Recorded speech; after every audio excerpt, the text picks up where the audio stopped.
Assalamualaikum warahmatullahi wabarakatuh. Berjumpa lagi dengan saya, Bapak Agus Pribadi, dalam pembelajaran IPA, pewarisan sifat pada makhluk hidup untuk kelas 9. Kompetensi dasar menerapkan konsep pewarisan sifat dalam pemuliaan dan kelangsungan makhluk hidup. Menyajikan hasil penelusuran informasi dari berbagai sumber terkait tentang tanaman dan hewan hasil pemuliaan. Mengapa kita berbeda? Ini kita lihat ada bentuk rambut, warna rambut, bentuk hidung, bentuk mata, warna kulit, dan lain sebagainya. Siapa yang mengontrol perbedaan itu? Jawabannya adalah gen. Apa itu gen? Di mana letak gen? Bagaimana proses pewarisan gen?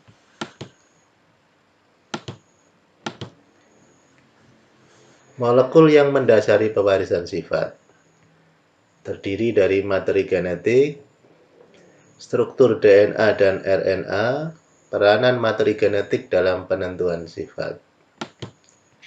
Materi genetik terdiri dari asam nukleat yang terdiri dari DNA dan RNA. DNA adalah kependekan dari deoksiribonukleik acid, sedangkan RNA adalah kependekan dari ribonukleik acid. Nah, untai DNA itu yang disebut sebagai gen.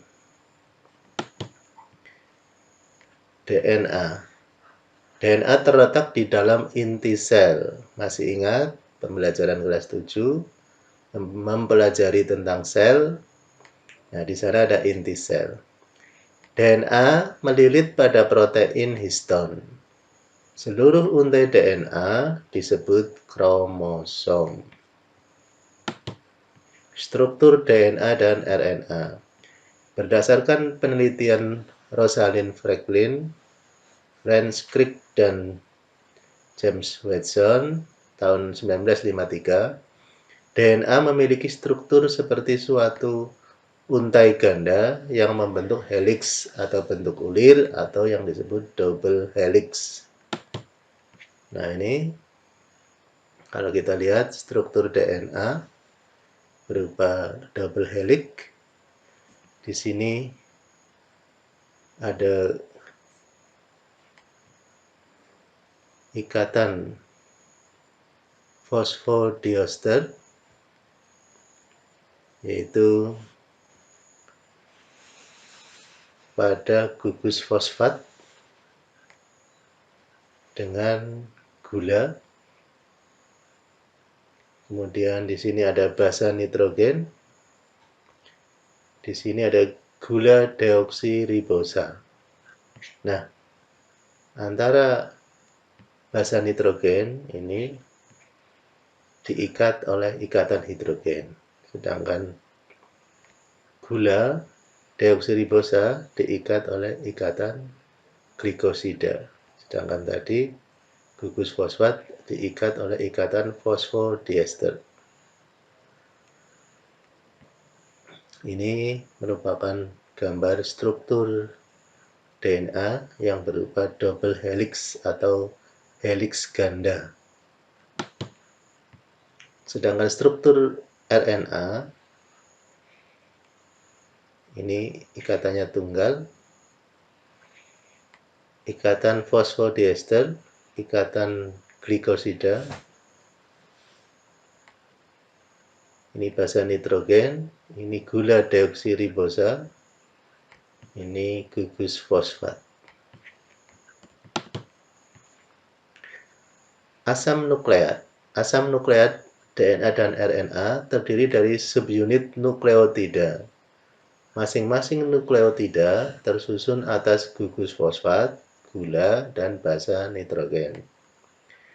Gula deoksiribosa pada DNA dan gula ribosa pada RNA. Nukleotida. Unsur nukleosida, gula dan basa nitrogen. Macam basa nitrogen penyusun DNA terdiri dari adenin atau A dan timin atau T, serta guanin atau G dan sitosin atau S. Basa purin, adenin dan guanin. Basa pirimidin, timin dan sitosin. Pada RNA, timin diganti dengan urasil. Jadi pada RNA tidak ada timin, adanya urasil. Ikatan kimia DNA terdiri dari basa nitrogen dan gula diikat oleh ikatan glikosida. Antara nukleotida diikat oleh ikatan fosfodiester. DNA diikat oleh ikatan hidrogen. Peranan materi genetik dalam penentuan sifat. Ada sifat dominan, ada sifat resesif. Sifat dominan adalah sifat yang menutupi sifat yang lain. Sedangkan sifat resesif adalah sifat yang ditutupi oleh sifat dominan. Namun sifat resesif ini akan muncul jika bertemu dengan sesamanya. Istilah dalam pewarisan sifat, ini ada gen dominan dilambangkan dengan huruf besar. Gen resesif dilambangkan dengan huruf kecil.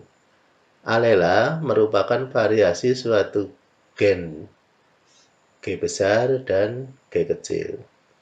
Fenotip adalah sifat yang dapat diamati oleh panca indera. Genotip adalah keseluruhan informasi genetik dari suatu individu. Kromosom sel tubuh dan sel kelamin.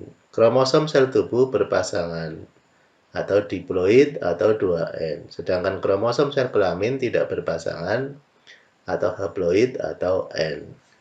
Kromosom sel kelamin jumlahnya setengah dari kromosom sel tubuh.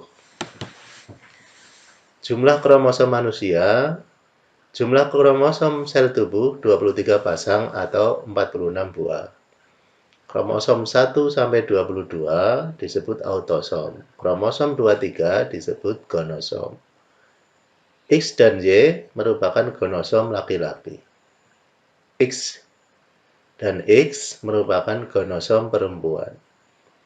22AA ditambah XY merupakan susunan kromosom laki-laki. Sedangkan susunan kromosom perempuan adalah 22AA ditambah XX. Kromosom sel kelamin. Susunan kromosom sel kelamin jantan 22A ditambah X atau 22A ditambah Y. Susunan kromosom sel kelamin betina 22A ditambah X. XY jenis kelamin laki-laki. XX jenis kelamin perempuan. Keturunan disebut juga filial, induk disebut parental.